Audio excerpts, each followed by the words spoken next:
உங்களுடைய இந்த பொன்னான நேரத்துக்காக நன்றி. நம்ம இன்னைக்கு பார்க்க போகிறது ஒரு சூப்பரான சைடிஷ் ரெசிபி. கும்பகோணம் கடப்பா தான் பார்க்க போகிறோம். வாங்க எப்படி செய்யலான்னு பார்க்கலாம். ஃபஸ்ட்டு இதுக்கு அரை கப் பாசிப்பருப்பு அலசி எடுத்து குக்கரில் சேர்த்துக்கோங்க. இது கூட 2 உருளைக்கிழங்கு தோல் சீவிட்டு பொடியாக கட் பண்ணி உள்ளே சேர்த்துக்கலாம். இப்போ மூழ்கிற அளவுக்கு தண்ணி சேர்த்துட்டு தேவையான அளவு உப்பு,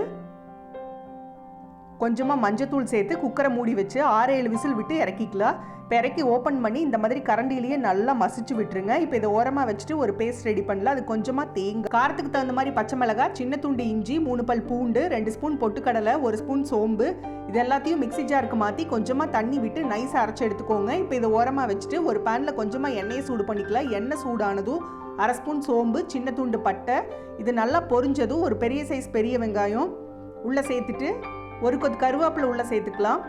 வெங்காயம் கருவேப்பிலை நல்லா வதங்கினதும் ஒரு மீடியம் சைஸ் தக்காளி கட் பண்ணி உள்ளே சேர்த்துக்கலாம். தக்காளி மசிய வதங்கினதும் நம்ம அரைச்சி வச்சிருக்கிற பேஸ்ட்டை உள்ளே சேர்த்துக்கலாம். தேவையான அளவு தண்ணி, நம்ம ஆல்ரெடி வேக வச்சு மசிச்சு வச்சுருக்கிற இந்த பருப்பு உருளைக்கிழங்கையும் உள்ளே சேர்த்து நல்லா கலந்து விட்டுருங்க. இந்த ஸ்டேஜில் கொஞ்சமாக உப்பு சேர்த்துக்கலாம். நம்ம ஆல்ரெடி பருப்பில் சேர்த்துருக்கோம், பார்த்துட்டு சேர்த்துக்கோங்க. இதை மூடி வச்சு நல்லா கொதிக்க விடலாம். அப்பப்போ ஓப்பன் பண்ணி கலந்து விடுங்க, ரொம்ப நேரம் விடணும்னு இல்லை.